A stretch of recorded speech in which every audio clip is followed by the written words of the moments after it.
Hi నమస్తే, welcome to TTV. అయితే రోజు మనం ఇద్దరు ఎమ్మెల్యేల గురించి మాట్లాడుకున్నట్టే ఈ రోజు కూడా ఇద్దరు ఎమ్మెల్యేల గురించి మాట్లాడుకునే ప్రయత్నం చేద్దాం. ఆ ఇద్దరు ఎమ్మెల్యేలు ఎవరో కాదు, సబితా ఇంద్రారెడ్డి, మహేశ్వరానికి సంబంధించి అయితే శ్రీ గణేష్ సికింద్రాబాద్ కంటోన్మెంట్ సంబంధించిన ఎమ్మెల్యే. ఆయన గురించి మాట్లాడుకునే ప్రయత్నం చేద్దాం. వాళ్ళు వాళ్ళ నియోజకవర్గంలో ఎలాంటి డెవలప్మెంట్ చేస్తున్నారు, ఏ విధమైన హామీలు ఇచ్చి గెలిచారు, ఏ విధమైన హామీలు ఇంకా నెరవేర్చాల్సిన అంశాలు ఉన్నాయి, ఇంకా జనాలు వాళ్ళ గురించి ఏమనుకుంటున్నారు, వాళ్ళ ప్లస్ పాయింట్ ఏంటి, మైనస్ పాయింట్స్ ఏంటి, టోటల్గా విశ్లేషించే ప్రయత్నం చేద్దాం. వాళ్ళ నియోజకవర్గాల్లో వాళ్ళ పనితీరు ఎలా ఉంది అనేది ఒకసారి మాట్లాడుకునే ప్రయత్నం చేద్దాం. అయితే సబితా ఇంద్రారెడ్డి మహేశ్వరం నియోజకవర్గానికి సంబంధించి మహేశ్వరం మాజీ ఎమ్మెల్యే ఎలా పనిచేస్తుంది, ఎలాంటి పనితీరు కనబరుస్తుంది, నియోజకవర్గంలో ఎలా ఉంది ఇప్పుడు ఆ నియోజకవర్గం డెవలప్మెంట్ అనేది కూడా చూసే ప్రయత్నం చేద్దాం. అభివృద్ధి పనులు ఎలా సాగుతున్నాయి, ఇంద్రారెడ్డి స్కోర్ ఏంది అనేది ఒకసారి విశ్లేషించే ప్రయత్నం చేద్దాం. సబితా ఇంద్రారెడ్డి నియోజకవర్గం మహేశ్వరం, ఇక్కడ మాజీ మంత్రి సబితా ఇంద్రారెడ్డికి పాజిటివ్ ఇమేజ్ కనిపిస్తూ ఉంది.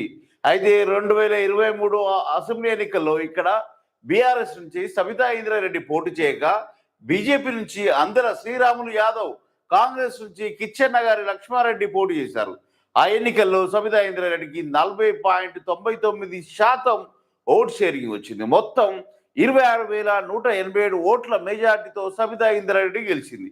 అయితే అందరూ శ్రీరామ్ యాదవ్ పై గెలిచిన సబితా ఇంద్రారెడ్డి మరి ఇప్పుడు మహేశ్వరం నియోజకవర్గంలో ఆమెకు ఎలాంటి ప్రజాదరణ ఉంది, ఎలాంటి ఇప్పుడు జనాలు ఆమె గురించి ఏమనుకుంటారు, ఆమె స్కోర్ ఏంటి అనే విశేషాలు పూర్తిగా విశ్లేషించే ప్రయత్నం చేద్దాం.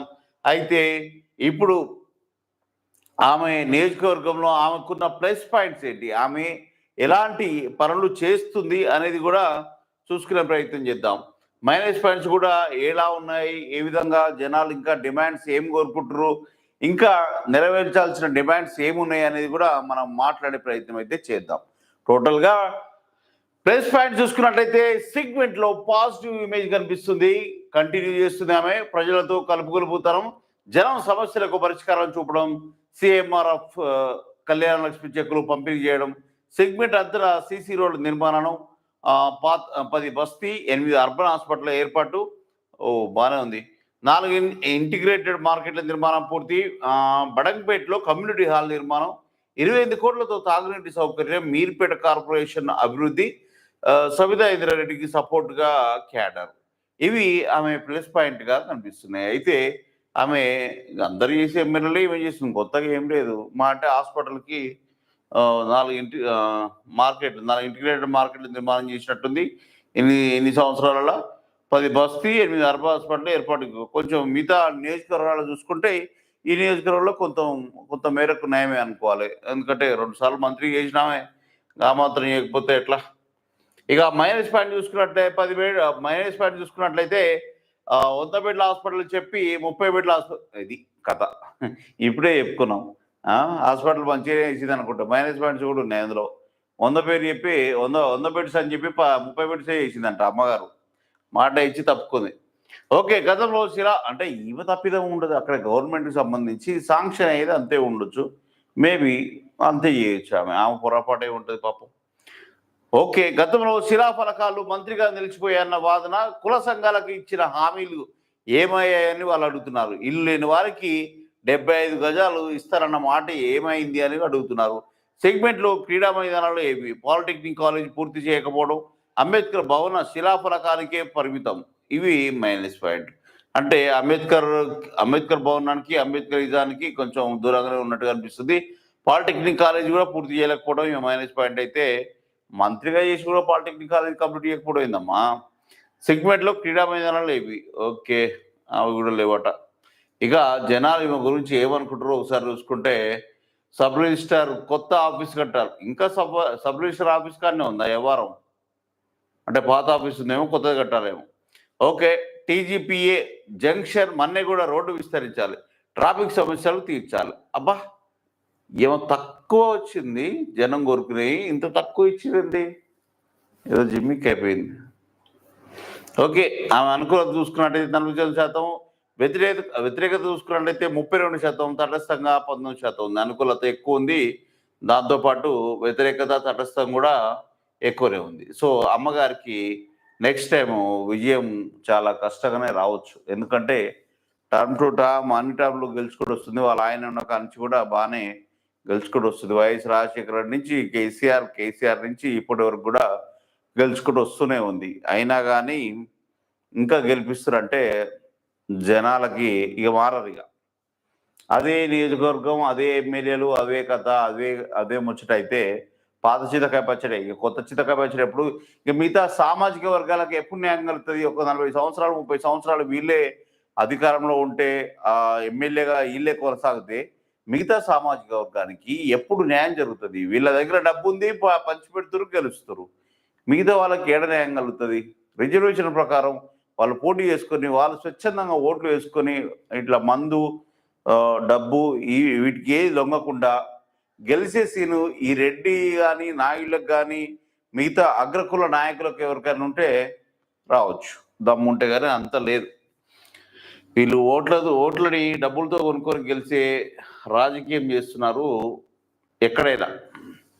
సో ఇక శ్రీ గణేష్ సికింద్రాబాద్ కంటోన్మెంట్ సంబంధించి సికింద్రాబాద్ కంటోన్మెంట్ నియోజకవర్గంలో ఎన్నికలు అయ్యాక కీలక పరిణామాలు 2023 తర్వాత జరిగినాయి. అసెంబ్లీ ఎన్నికల్లో ఇక్కడ బీఆర్ఎస్ నుంచి లాస్ట్ గెలిచారు. అయితే ఆమె రోడ్డు ప్రమాదంలో మరణించడంతో ఆమెకి తర్వాత ఆ కాన్స్టిట్యున్సీ లో ఉప ఎన్నికలు వచ్చినాయి. ఉప ఎన్నికల్లో శ్రీ గణేష్ బైపోల్స్ లో శ్రీ గణేష్ పోటీ చేశారు.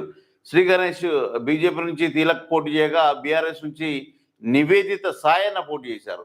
వీరిలో శ్రీ గణేష్ కి 40.86% ఓటు షేరింగ్ వచ్చింది. ఈయన కాంగ్రెస్ నుంచి పోటీ చేయడం గవర్నమెంట్కి ప్లస్ అయింది. ఇప్పుడు 13,206 ఓట్ల మెజార్టీతో కాంగ్రెస్ అభ్యర్థి గెలిచారు. మరి ఇప్పుడు సికింద్రాబాద్ కంటోన్మెంట్ నియోజకవర్గంలో శ్రీ గణేష్ జనాదరణ ఎలా ఉంది, ఆయనకు ఏ విధంగా సానుకూలతలు, అనుకూలతలు, మైనస్లు, ప్లస్ పాయింట్స్, మైనస్ పాయింట్స్ ఎప్పుడు ఎట్లున్నాయి, ఇప్పుడు గవర్నమెంట్ ఆలోచనలో ఉంది కాబట్టి ఏ విధంగా ఉందనేది ఒకసారి మాట్లాడుకునే ప్రయత్నం చేద్దాం. ప్లస్ పాయింట్స్, గ్రౌండ్ లో యాక్టివ్ గా జనం మధ్యనే ఎమ్మెల్యే ఉంటాడట. ప్యారడైజ్ డైరీ ఫార్మ్ రోడ్డు విస్తరణ పైన ఫోకస్. కంటోన్మెంట్ బోర్డు సమావేశాలకు హాజరు. తన ఎన్జిఓ ద్వారా 10 ఏళ్లుగా సోషల్ సర్వీస్. ఓ నైస్. మహిళలకు వృత్తి నైపుణ్య శిక్షణ, ఏటా విద్యార్థులకు నోట్బుక్ల పంపిణీ, ఆటో డ్రైవర్లకు ఆరోగ్య బీమా కల్పించడం, ఎలివేటెడ్ క్యారిడర్స్ తో త్వరలో ట్రాఫిక్ చెక్, సీసీ రోడ్ల నిర్మాణానికి ఎమ్మెల్యే శంకుస్థాపనలు, జలమండలం నుంచి కంటోన్మెంట్ కు నీటి సప్లై, సింక్ విలేజ్ లో మల్టీ స్పోర్ట్స్ కాంప్లెక్స్ కు శంకుస్థాపన.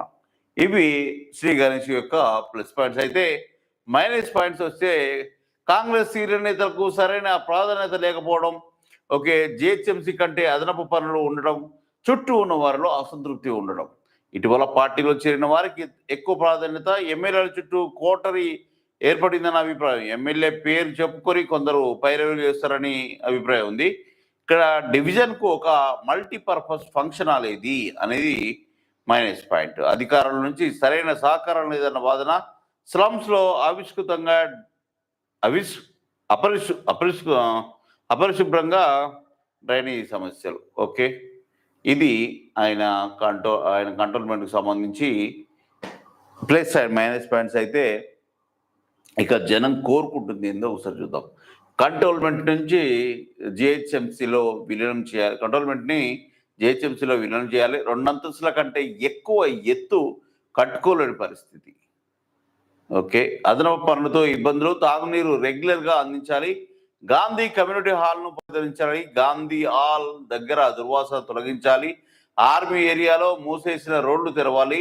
ఆస్పత్రిపేట చెరువు సమస్య తీర్చాలి. తిరుమలగిరి, లాల్ బజార్, బొల్లారంలో వసతులు పెంచాలి. బోయిన్పల్లి మార్కెట్ యార్డ్లో సమస్యలు పరిష్కరించాలి. ఇవి సమస్యలు, జనం కోరుకుంటున్న డిమాండ్లు, వాళ్ళ వాదనలు. ఇవి దీనికి సంబంధించి శ్రీగారికి సంబంధించిన జనాలు కోరుకున్న డిమాండ్లు. ఇక అనుకూలతలు 46% అయితే వ్యతిరేకం 31, 23% తటస్థం. అయితే వ్యతిరేకత, తటస్థం కలిస్తే అనుకూలత కన్నా ఎక్కువనే ఉంది కాబట్టి శ్రీ గణేష్ కూడా మైనస్ పాయింట్ అని చెప్పాలి. అయినా కానీ కిలకిల నవ్వుతున్నట్టుగా అనిపిస్తుంది, కాంగ్రెస్ అధికారంలో ఉంది కాబట్టి. అక్క ఒక రకమైన చూపు చూస్తుంది. అక్కకి, సబితా ఇంద్రక్కకి అంతకుముందు కాంగ్రెస్ సీనియర్ నేత అయినా కానీ బీఆర్ఎస్లోకి పోయి తన ఆస్తులను కాపాడుకోవడానికి బీఆర్ఎస్లోకి వెళ్ళిన అక్క ఒక రకమైన దీనస్థితిలో ఫోటో కనిపిస్తుంది, కానీ చిన్న స్మైల్ కనిపిస్తుంది దాంట్లో. ఎక్కడున్నా నా వాళ్ళే ఊరుగా, నా తమ్ముళ్ళే ఊరుగా, నా ధీమా ఆమె ఆ స్మైల్‌లో కనిపిస్తుంది. సో, ఏదేమైనప్పటికీ ఫోటోని చూసి మాట్లాడడం కాదు గానీ, రియల్‌గా చెప్పాలంటే సబితా ఇంద్రక్కకి ఆమెకి కాంగ్రెస్‌లో అభిమానులున్నారు, బీఆర్ఎస్‌లో ఉన్నారు. ఆమె ఆస్తులు కాపాడుకోవడం కోసం ఆమె అన్ని విధాలా సిద్ధంగా ఉంది. అన్ని విధాలా కాపాడుకుంది గూడా టోటల్‌గా. సో, ఇప్పుడు ఆళ్ళ వచ్చిన ఇబ్బందల్లా కొడుకుకి ఇబ్బంది వస్తున్నట్టుగా అనిపిస్తుంది బీఆర్ఎస్ నుంచి. ఇక సబితక్కకి నెక్స్ట్ టైమ్ కష్టంగానే కనిపిస్తుంది గెలవడం. గెలవచ్చు, గెలవకపోవచ్చు. ఆమె కష్టమే నెక్స్ట్ టైము. చెప్పలేము. ఏ విధంగా రాజకీయ పరిణామాలు మారుతాయో తెలవదు. నెక్స్ట్ ఆమె అదే నియోజకవర్గం నుంచి పోటీ చేస్తాదన్న గ్యారంటీ కూడా లేదు. నియోజకవర్గం మారొచ్చు. ఒకవేళ మారితే మాత్రం చెప్పలేం. గెలిస్తే గెలుస్తుండొచ్చు. సో, ఇది ఈ ఇద్దరు నియోజకవర్గాల్లో వీళ్ళకున్న జనాదరణ, వాళ్ళు చేస్తున్న డిమాండ్స్, వీళ్ళు చేస్తున్న అభివృద్ధి పనులకు సంబంధించి మనం ఇప్పుడు మాట్లాడుకున్నాం. రేపు మరో ఇద్దరు ఎమ్మెల్యేలతో మళ్ళీ కలుద్దాం.